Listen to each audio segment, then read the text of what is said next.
ৰাষ্ট্ৰীয় ক্ৰীড়াত অপ্ৰতিৰোধ্য অসম দল, চাইক্লিঙত অসম কন্যা চয়নিকাৰ ৰূপজয়, অসমৰ পদকৰ সংখ্যা 14টালৈ বৃদ্ধি।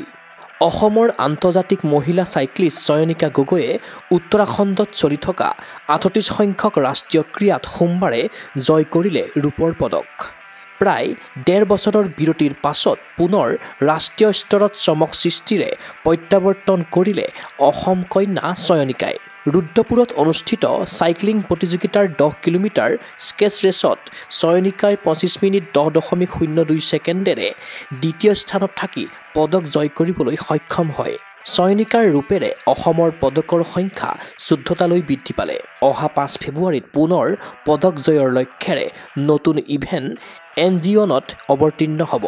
ইফালে সোমবাৰৰ দিনটোতে অসমে আৰু 6টা পদক জয় কৰাটো নিশ্চিত হৈছে। ডেৰাডুনত চলি থকা লন বলৰ প্ৰথম 6টা ইভেণ্টৰ গ্ৰুপ মেচৰ অন্তত অসমে আটাইকেইটাতে ছেমিত প্ৰৱেশ কৰি নিশ্চিত কৰিলে পদক। অৱশ্যে পদকৰ ৰং নিৰ্ণয় হ'বলৈ মঙলবাৰৰ ছেমিফাইনেল খেললৈ অপেক্ষা কৰিব লাগিব। ইফালে প্ৰথমবাৰৰ বাবে ৰাষ্ট্ৰীয় ক্ৰীড়ালৈ যোগ্যতা অৰ্জন কৰা অসমৰ নৱাগত পুৰুষ বক্সাৰ গৌৰৱ মজুমদাৰে 5-0ৰ জয়েৰে অভিযান আৰম্ভ কৰি 51 কেজি শাখাত কোৱাৰ্টাৰ ফাইনেলত প্ৰৱেশ কৰিছে।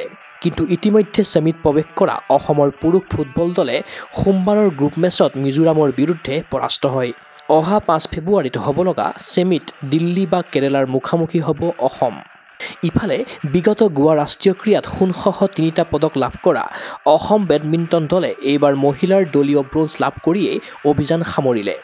সোমবাৰে মহিলাৰ একক শাখাৰ কোৱাৰ্টাৰ ফাইনেলত ইছাৰাণী বৰুৱা পৰাস্ত হয়। তদুপৰি পুৰুষৰ ডাবল শাখাৰ কোৱাৰ্টাৰ ফাইনেলত সুৰজ গোৱালা, ৰঞ্জন বুঢ়াগোহাঁই যুটিয়ে প্ৰথম ছেট জয় কৰাৰ পাছতো পৰাস্ত হৈ বিদায় লয়।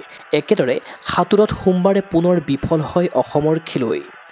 উল্লেখ্য যে ৰাষ্ট্ৰীয় ক্ৰীড়াত মঙলবাৰে পদক নিশ্চিত কৰাৰ লক্ষ্যৰে মহিলাৰ 75 কেজি শাখাত ৰিঙত নামিব অলিম্পিক পদকজয়ী তাৰকা বক্সাৰ লাভলীনা বৰগোহাঁই। আনহাতে পুৰুষৰ 71 কেজি শাখাত কোৱাৰ্টাৰ ফাইনেল খেলিব অসমৰ নৱাগত বক্সাৰ অভিনৱ শইকীয়াই।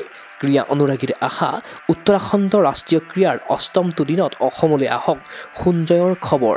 নিউজ ডেস্ক ৰিপৰ্ট, গগো স্পৰ্টছ এনি।